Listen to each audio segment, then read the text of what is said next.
জোকায় শুরু হচ্ছে এসআইআর ট্রাইব্যুনালের কাজ। শ্যামাপ্রসাদ মুখার্জি ইনস্টিটিউটে বসবে ট্রাইব্যুনাল। পরিকাঠামো খতিয়ে দেখতে পৌঁছলেন অবসরপ্রাপ্ত বিচারপতিরা।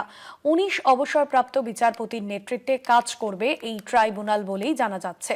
১৯ জন অবসরপ্রাপ্ত বিচারপতির নেতৃত্বে কাজ করবে ট্রাইব্যুনাল। জোকায় শুরু হচ্ছে এসআইআর ট্রাইব্যুনালের কাজ। শুরু হচ্ছে এসআইআর ট্রাইব্যুনালের কাজ। শ্যামাপ্রসাদ মুখার্জি ইনস্টিটিউটে বসবে এই ট্রাইব্যুনাল। পরিকাঠামো খতিয়ে দেখতে পৌঁছলেন অবসরপ্রাপ্ত বিচারপতিরা।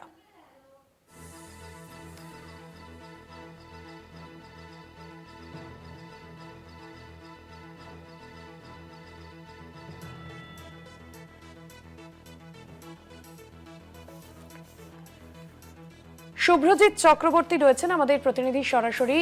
শুভ্রজিৎ, জোকা ইতিমধ্যে এসআইআর এর যে ট্রাইব্যুনাল, সেই ট্রাইব্যুনালের শেষ মুহূর্তের প্রস্তুতি চলছে, কি ছবি নজরে আসছে?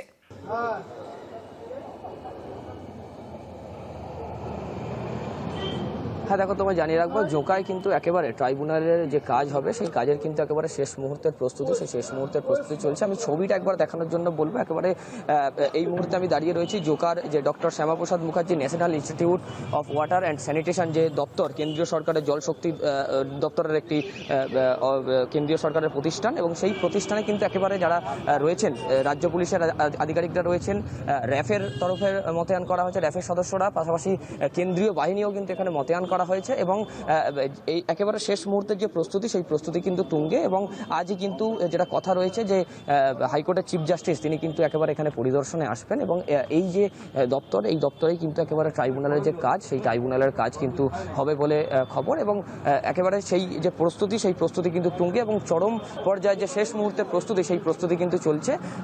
আর কিছুক্ষণের মধ্যেই কিন্তু একেবারে তিনি আসবেন। কেন্দ্রীয় একেবারে যারা বিচারপতিরা এখানে ইতিমধ্যেই এসে উপস্থিত হয়েছেন, এবং হাইকোর্টের যিনি প্রধান বিচারপতি রয়েছেন তিনি কিন্তু পরিদর্শনের জন্য আসবেন।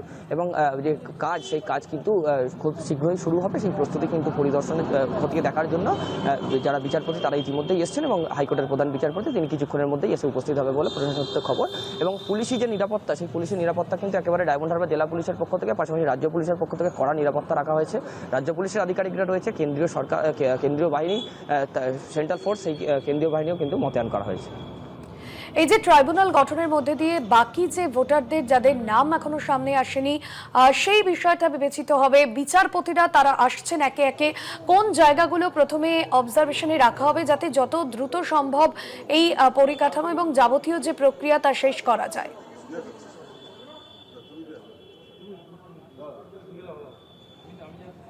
হ্যাঁ দেখো, একেবারেই যারা কিন্তু এসআইআর প্রক্রিয়া শুরুর পর খসড়া তালিকা প্রকাশ হয়, তারপর একটি তালিকা প্রকাশ হয়, এবং তারপর সেই তালিকাগুলি থেকে যাদের নাম বাদ যায় সেক্ষেত্রে কিন্তু সাপ্লিমেন্টারি তালিকা প্রকাশ করা হয়। এবং সেই সাপ্লিমেন্টারি তালিকা থেকে এখনও পর্যন্ত যাদের নাম বাদ গিয়েছে তারা এই ট্রাইব্যুনালে অ্যাপিল করতে পারবেন। তবে তাদেরকে কিন্তু ট্রাইব্যুনালে অ্যাপিলের জন্য সশরীরে এখানে আসতে হবে না, অনলাইনে আবেদন করতে পারবেন। এবং বিভিন্ন নথি যদি জমা দেওয়ার থাকে সেক্ষেত্রে তারা স্থানীয় মহকুমা শাসক কিংবা জেলা শাসকের দপ্তরে সেই কাগজ বা নথি, সেই নথি কিন্তু জমা দিলেই সেখান থেকে এই যে ট্রাইব্যুনাল সেন্টার, সেই ট্রাইব্যুনাল সেন্টারে সেই নথি চলে আসবে।